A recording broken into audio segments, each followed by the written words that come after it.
الحمدللہ والصلاة والسلام علی رسول اللہ وعلی آلہ وصحبہ اجمعین، اما بعد، اعوذ باللہ من الشیطان الرجیم، بسم اللہ الرحمن الرحیم۔ میرے محترم بزرگوں، میرے عزیز بھائیوں اور بہنوں، اور پیس ٹی وی پہ لائیو دیکھنے والے کروڑوں ناظرین، السلام علیکم ورحمۃ اللہ وبرکاتہ۔ نماز پڑھنے کے جو اہم رکن ہیں وہ قرآن مجید کا ذکر آتا ہے اور باقی کا ذکر آتا ہے حدیث میں، لیکن قرآن کے ذریعے ہمیں پتہ لگتا ہے کہ قرآن مجید میں اللہ سبحانہ وتعالیٰ فرماتے ہیں سورہ بقرہ میں سورہ نمبر 2 آیت نمبر 144 144، اللہ فرماتے ہیں کہ جب بھی آپ نماز کے لیے کھڑے ہوتے ہیں، صلاح کے لیے کھڑے ہوتے ہیں، اپنا رخ مسجد حرام کی طرف کرو۔ Turn your face toward the sacred mosque. جدھر بھی آپ ہیں اپنا رخ، اپنا چہرہ مسجد حرام کی طرف کرو۔ یہ ہمارے لیے قبلہ ہے، کعبہ ہمارا قبلہ ہے۔ نماز پڑھتے وقت ہمیں رخ کرنا چاہیے مسجد حرام کی طرف، یہ فرض ہے۔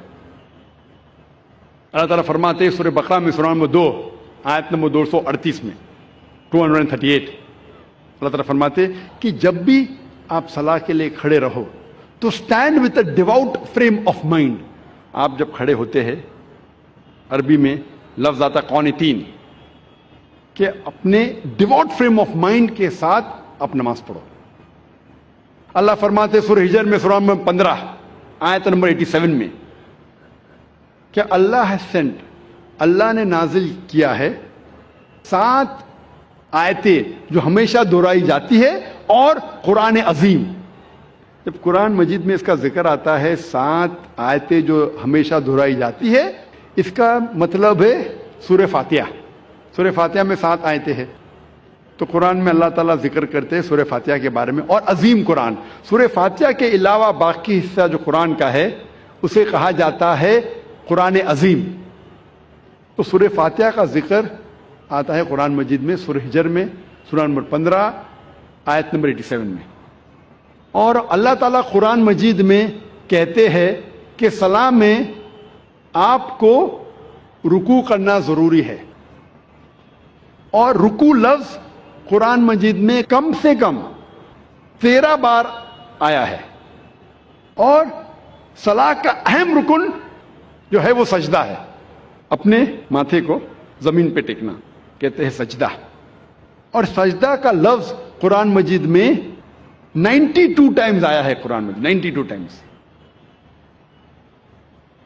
اور اللہ تعالیٰ فرماتے ہیں سورہ العمران میں سورہ نمبر 3 آیت نمبر 43 میں، یہاں مریم مقنتی لربی کی وسجدی ورقی ما یا رقیم، کہ اے مریم آپ اللہ کی عبادت کرو اور سجدہ کرو اور رکوع کرو ان لوگوں کے ساتھ جو رکوع کر رہے ہیں۔ اور اللہ تعالیٰ فرماتے ہیں سورہ حج میں سورہ نمبر 22 آیت نمبر 77 میں کہ اے مومنو رکوع کرو اور سجدہ کرو اور اچھے کام کرو تاکہ آپ فلاح پاؤ۔ تو کئی بار قرآن مجید میں کہا گیا ہے رکوع کے بارے میں اور سجدے کے بارے میں۔ اور اس کے علاوہ قرآن مجید میں کئی بار کہا گیا اطیعوا اللہ واطیعوا الرسول، اللہ کی اطاعت کرو اور اللہ کے رسول کی اطاعت کرو۔ کئی بار قرآن مجید میں آتا ہے۔ سورہ العمران سورہ نمبر 3 آیت نمبر 32، سورہ العمران سورہ نمبر 3 آیت نمبر 132، سورہ نساء سورہ نمبر 4 آیت نمبر 59، سورہ مائدہ سورہ نمبر 5 آیت نمبر 92، سورہ انفال سورہ نمبر 8 آیت نمبر 1، سورہ انفال سورہ نمبر 8 آیت نمبر 20، سورہ انفال سورہ نمبر 8 آیت نمبر 46، سورہ نور سورہ نمبر 24 آیت نمبر 56، سورہ نور سورہ نمبر 24 آیت نمبر 54، سورہ محمد سورہ نمبر 47 آیت نمبر 33، سورہ مجادلہ سورہ نمبر 58 آیت نمبر 13، سورہ تغابن سورہ نمبر 64 آیت نمبر 12۔ کم از کم قرآن مجید میں 12 جگہ کہا گیا ہے اطیعوا اللہ واطیعوا الرسول، اللہ کی اطاعت کرو، اللہ کے رسول کی اطاعت کرو۔ اس کا مطلب اللہ کے علاوہ جو بھی اللہ کے رسول فرماتے ہیں हुक्म करते हैं, हमारे लिए फर्ज है कि उसे हम माने। तो सलाह की बाकी रुकन, बाकी छोटी चीजें किस तरीके से पढ़ी जाती है वो जिक्र आता है हदीस में। जब अल्लाह के रसूल की सही हदीस पढ़ेंगे तो बाकी चीज हमें मिलती है। और अल्लाह के रसूल फरमाते हैं सही बुखारी में जिल्द नंबर 1 किताब आदान चैप्टर नंबर 18 हदीस नंबर 604 में, pray as you see me pray, नमाज पढ़ो जिस तरीके से आप मुझे पढ़ते हुए देख रहे हैं। और यह हदीस दोहराई गई है कई जगह, ये दोहराई गई है सही बुखारी में जिल्द नंबर 9 में हदीस नंबर 352 352, जहां अल्लाह के रसूल फरमाते कि नमाज पढ़ो उस तरीके से जिस तरीके से आप मुझे पढ़ते हुए देख रहे हैं। तो बाकी चीज नमाज के बारे में हमें मिलती है अल्लाह के रसूल की सही हदीसों में। अल्लाह फरमाते हैं सूरह दारियात में सूरह number 51 chapter 51 verse number 56 verse 56, वमा खलक़तुल जिन्न वल इंसा इल्ला लियअबुदून। अल्लाह सुब्हाना व तआला ने जिन और इंसान को इसीलिए बनाया है ताकि वो अल्लाह की इबादत करे। अल्लाह ने जिन और इंसान को सिर्फ और सिर्फ इसीलिए बनाया ताकि वो अल्लाह की इबादत करे। ये लफ्ज इबादत आता है अरबी लफ्ज अब्द से, जिसकी मानी है बंदा, बंदगी। और सारे इंसान अल्लाह के बंदे हैं। हमें फर्ज है कि हम हमारे खालिक, हमारे रब अल्लाह सुब्हाना व तआला की इबादत करें। कई मुसलमानों को गलतफहमी है कि सलाह ही सिर्फ अल्लाह की इबादत है। सलाह अल्लाह की एक अहम इबादत है, सबसे बेहतरीन, लेकिन सिर्फ सलाह इबादत नहीं। इबादत के मानी अब्द, बंदगी, अल्लाह का कहना मानना। जब हम अल्लाह का हुक्म मानते हैं तो हम अल्लाह की इबादत कर रहे हैं। अल्लाह जिस चीज से हमें रोकता है हम उससे परहेज करते हैं, हम अल्लाह की इबादत कर रहे हैं। लेकिन सबसे बेहतरीन इबादत है सलाह। और जो इंसान सलाह नहीं पढ़ता है, सलाह नहीं पढ़ने के कई नुकसानात है। जो इंसान सलाह नहीं पढ़ता उसका ईमान कमजोर होता है। हो सकता है कि वो अपना ईमान भी गवाए। इंसान सोचने लगता है कि मेरे पास पैसा है, मेरे पास दौलत है, ऐश है, आराम है, अल्लाह से दूर जाता है। सलाह नहीं पढ़ता है और दूर जाता है। सलाह नहीं पढ़ने से आपकी जिंदगी में डिसिप्लिन नहीं आता है। हो सकता है कोई शख्स मुझसे पूछेगा, मैं कई लोग को जानता हूं जो सलाह नहीं पढ़ते लेकिन एकदम पाबंद है, अपॉइंटमेंट के पाबंद है, डिसिप्लिन है। मैं जानता हूं कई मुसलमान जो सलाह नहीं पढ़ते लेकिन डिसिप्लिन है। कई गैर मुसलमान है जो सलाह नहीं पढ़ते लेकिन एकदम डिसिप्लिन है। अपॉइंटमेंट देंगे बराबर उस वक्त पे मौजूद रहेंगे। ये डिसिप्लिन का जिक्र ही नहीं कर रहा हूं मैं, आला दर्जे की डिसिप्लिन की बात कर रहा हूं। ये तो नीचे दर्जे का डिसिप्लिन है।